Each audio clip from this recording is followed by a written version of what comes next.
Hello friends, आज हम बात करेंगे एक नए डिजीज़ के बारे में जिसका नाम है पोलीयूरिया।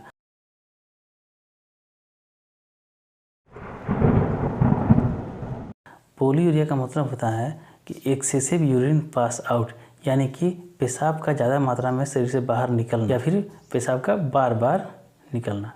पोलीयूरिया का सिम्टम इस प्रकार से है। पोलीयूरिया का पहला सिम्टम है फील थ्रस्टी, यानी कि पेशेंट इसमें ज़्यादा प्यास महसूस करेगा। दूसरा है डिहाइड्रेशन, पेशेंट को डिहाइड्रेशन महसूस होगा और पेशेंट रात में बार बार उठ करके पेशाब करने जाएगा। इसके कारण को दो पार्ट में डिवाइड करते हैं। पहला है ट्रांजिएंट, यानी कि क्षणिक, यानी कुछ समय के लिए। इस रीजन के अंतर्गत जब पोलीयूरिया होगा तो ज़्यादा समय के लिए नहीं होगा, कुछ ही समय के लिए होगा। तो इसका पहला रीजन है एक्सेसिव वाटर ड्रिंकिंग, यानी जब पेशेंट ज़्यादा मात्रा में पानी पिएगा तो उसको पोलीयूरिया का शिकायत होगा, लेकिन वो कुछ ही समय के लिए होगा। इसका दूसरा है कोल्ड वेदर, और ठंडे के समय में भी पोलीयूरिया की शिकायत होती है, लेकिन वो बहुत ही कम समय के लिए होती है। इसमें ट्रीटमेंट की ज़रूरत नहीं पड़ती है और वो अपने आप ठीक हो जाती है। स्ट्रेस, जब पेशेंट स्ट्रेस लेता है तो तब भी उसको पोलीयूरिया की शिकायत होती है। और अगला है हाई, जब पेशेंट ज़्यादा ऊंचे स्थान पर पहुंचता है तो भी उसको पोलीयूरिया की शिकायत होती है। डाईयूरेटिक थेरेपी, जब पेशेंट डाईयूरेटिक थेरेपी लेता है तो उसमें भी पेशेंट को पोलीयूरिया की शिकायत होता है। डाईयूरेटिक थेरेपी में क्या होता है कि जब शरीर में साल्ट की मात्रा ज़्यादा हो जाती है तो पेशेंट को वैसा ड्रग दिया जाता है जिससे शरीर में पानी की मात्रा बढ़ती है और उस पानी के साथ सॉल्ट घोल करके शरीर से बाहर यूरिन के रूप में शरीर से बाहर निकल जाता है। तो इस कंडीशन में भी पोलीयूरिया की शिकायत हो सकती है। पहला था ट्रांजिएंट, जो थोड़ी समय के लिए होता है और जिसमें ट्रीटमेंट की ज़रूरत नहीं पड़ती है। और दूसरा है परसिस्टेंट क्या होता है, जो प्रॉब्लम ज़्यादा समय के लिए होता है और जिसमें ट्रीटमेंट की ज़रूरत होती है। परसिस्टेंट में पहला प्रॉब्लम है डायबिटीज़ मेलेटिस। जिस पेशेंट को डायबिटीज़ की प्रॉब्लम होगी उसके ब्लड में ग्लूकोज की मात्रा ज़्यादा होगी, तो उस ग्लूकोज को बाहर निकालने के लिए शरीर में जो पानी होता है, जो शरीर का जो पानी है वो ग्लूकोज के साथ घुलता है और ग्लूकोज और पानी साथ में शरीर से बाहर निकलते हैं। तो इस कंडीशन में भी ज़्यादा मात्रा में ग्लूकोज को बाहर निकालने के लिए शरीर का ज़्यादा पानी उससे घुलता है और ज़्यादा यूरिन निकलता है, जिससे पोलीयूरिया की शिकायत होती है। दूसरा है डायबिटीज़ इंसिपिडस। डायबिटीज़ इंसिपिडस जो है वो हार्मोनल काउज है। तो हमारे शरीर में ब्रेन में और किडनी के ऊपर दो ग्लैंड होता है। एक होता है पिट्यूटरी ग्लैंड जो ब्रेन में होता है, दूसरा है एड्रिनल ग्लैंड जो किडनी के ऊपर होता है। तो ये दोनों ग्लैंड जो हैं हार्मोन को रिलीज करते हैं और वो हार्मोन यूरिन कितना मात्रा में शरीर से बाहर निकलेगा उसको कंट्रोल करता है। जब वो दोनों ग्लैंड सही से काम नहीं करेंगे तो उस कंडीशन में जो हार्मोन होता है वो सही मात्रा में बाहर नहीं निकलेगा, सही मात्रा में नहीं रिलीज होगा। तो उस कंडीशन में शरीर से कितना मात्रा में यूरिन निकलना है ये कंट्रोल नहीं हो पाएगा, तो पेशेंट को पोलीयूरिया की शिकायत होती है। तीसरा रीजन है रीनल यानी किडनी से संबंधित। जब पेशेंट को किडनी से संबंधित कोई प्रॉब्लम होगा तो उसमें ही पोलीयूरिया की शिकायत होगा। तो किडनी के संबंधित प्रॉब्लम में पहला प्रॉब्लम है क्रोनिक रीनल फेलियर। इस कंडीशन में जब पेशेंट को ज़्यादा समय से किडनी का प्रॉब्लम होगा तो उस कंडीशन में भी पोलीयूरिया का शिकायत होगा। रीनल में अगला रीजन है recovery from acute tubular necrosis. Kidney के अंदर जो ट्यूब के आकार का जो स्ट्रक्चर होता है उसमें नेक्रोसिस हो जाए और वो धीरे धीरे ठीक हो रहा हो, तो उस समय भी जब वो पूरी तरीके से ठीक नहीं हुआ हो तो उस कंडीशन में जो पानी होता है उसको वापस रिजर्व करके वो ब्लड में वापस नहीं भेज पाता है, जिससे वो जो पानी होता है वो शरीर से बाहर निकल जाता है। तो उस कंडीशन में पोलीयूरिया की शिकायत हो सकती है। रीनल में अगला रीजन है एनाल्जेसिक एब्यूज नेफ्रोपैथी। इस कंडीशन में क्या होगा कि जब पेशेंट वैसा मेडिसिन ज़्यादा समय के लिए लेता है जिससे किडनी डैमेज होता है तो उस कंडीशन में भी पोलीयूरिया की शिकायत हो सकती है। इसका चौथा रीजन है कंपल्सिव वाटर ड्रिंकिंग। वैसे लोग जिनको हमेशा प्यास महसूस होती है या फिर उनको लगता है कि उनका गला सूखा है, तो उस कंडीशन में वो ज़्यादा मात्रा में पानी पीते हैं तो उनमें भी पोलीयूरिया की शिकायत हो सकती है।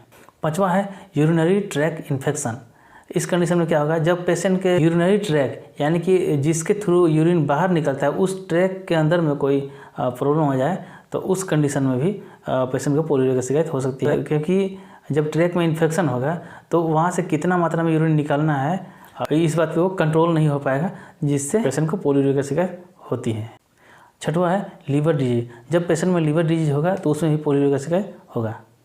कुशिंग्स सिंड्रोम, इस सिंड्रोम में पेशेंट में कोर्टिसोल की मात्रा बढ़ जाती है, तो इससे एडीएच के फॉर्मेशन में इफेक्ट पड़ता है, इससे पेशेंट को पोलियो की शिकायत होती है। एडीएच पिट्यूटरी ग्लैंड से रिलीज होने वाला हार्मोन है जो इस बात को कंट्रोल करता है कि हमारे शरीर से कितनी मात्रा में पानी को बाहर निकालना है यूरिन के थ्रू। अगर ये सही से नहीं काम करेगा तो हमारा शरीर ज़्यादा मात्रा में पानी बाहर निकालेगा और हमें डिहाइड्रेशन हो सकती है। ज़्यादा मात्रा में पानी निकालेगा तो हमें पोलियो की शिकायत भी हो सकती है।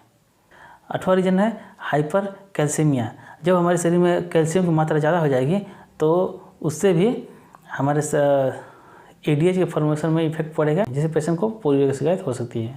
अगला कॉज में है मेडिसिन। कुछ वैसे मेडिसिन होते हैं जिसको लेने से ही पोलियो की शिकायत हो सकती है। पहला है कैल्शियम चैनल ब्लॉकर। जब patient calcium channel blocker medicine लेता है तो उसमें पोलियो की शिकायत हो सकती है। जब पेशेंट डाइयूरेटिक मेडिसिन लेता है तो उसमें भी पोलियो की शिकायत हो सकती है। अगला मेडिसिन है SSRIs। ये मेडिसिन डिप्रेशन को कंट्रोल करने के लिए, डिप्रेशन को ठीक करने के लिए दिया जाता है, लेकिन ये क्या करता है, ये मेडिसिन शरीर को एडीएच के फॉर्मेशन से प्रिवेंट करता है, जिससे एडीएच सही मात्रा में रिलीज नहीं हो पाता है और हमें पोलियो की शिकायत हो जाती है। अगला मेडिसिन है टेट्रासाइक्लिन। जब हम टेट्रासाइक्लिन लेते हैं, टेट्रासाइक्लिन लेने से एडीएच के फॉर्मेशन में भी इफेक्ट पड़ता है, जिससे पेशेंट को पोलियो की शिकायत होती है। जब पेशेंट अल्कोहल लेता है तो उस कंडीशन में भी पेशेंट को पोलियो की शिकायत हो जाती है, क्योंकि अल्कोहल लेने से एडीएच के फॉर्मेशन पे असर पड़ता है। उस कंडीशन में पोलियो की शिकायत हो जाती है। पोलियूरिया के डायग्नोसिस में इसका पहला है सिम्टम बेस्ड डायग्नोसिस। इससे पता चलता है कि पेशेंट कितना पानी पी रहा है और कितना यूरिन निकल रहा है। हिस्ट्री में चेक करते हैं कि पेशेंट का कोई ट्रीटमेंट चल रहा है या फिर पेशेंट को ज़्यादा मात्रा में फ्लूइड ले रहा है, या उसको कोई यूरिनरी ब्लॉकेज है, या उसका कोई सर्जरी हुआ है, या उसको सर में कभी चोट आया है। फिजिकल एग्जामिनेशन में चेक करते हैं पेशेंट के सर में कोई स्वेलिंग तो नहीं है। सर में स्वेलिंग होने से पता चलता है कि सर में कभी कोई चोट लगा है क्या।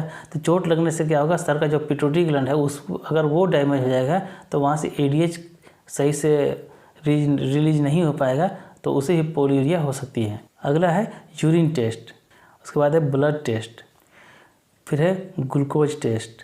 ग्लूकोज टेस्ट करने से डायबिटिक पेशेंट का पता चलता है कि इसको डायबिटीज़ है या नहीं है।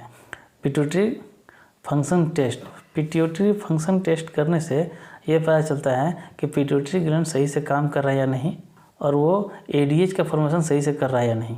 इसका ट्रीटमेंट, पोलियूरिया का जो ट्रीटमेंट होता है वो सिम्टम बेस्ड ट्रीटमेंट होता है, जिससे पेशेंट को जो प्रॉब्लम है अगर वो प्रॉब्लम ठीक हो जाए तो पोलियूरिया अपने आप ठीक हो जाएगा। जैसे अगर पेशेंट को पोलियूरिया डायबिटीज़ की वजह से है, तो अगर डायबिटीज़ ठीक हो जाएगा तो पोलियूरिया अपने आप ठीक हो जाएगा। और अगर किसी मेडिसिन की लेने के वजह से पोलियूरिया हुआ है, तो अगर पेशेंट वो मेडिसिन की जगह पर डॉक्टर को बोल कर कोई दूसरा मेडिसिन चेंज करवा लेता है, तो उससे ही पोलियूरिया की शिकायत सही हो जाएगी। और अगर पेशेंट ज़्यादा मात्रा कोई फ्लूइड ले रहा है, या पेशेंट ज़्यादा मात्रा में अल्कोहल ले रहा है, तो अगर उसको भी अगर वो कंट्रोल कर ले तो उसके वजह से ही पोलियूरिया ठीक हो सकती है। आज की वीडियो में इतना ही। अगर वीडियो अच्छा लगे वीडियो को लाइक करें, दोस्तों का शेयर करें और चैनल को सब्सक्राइब करें। Thank you very much.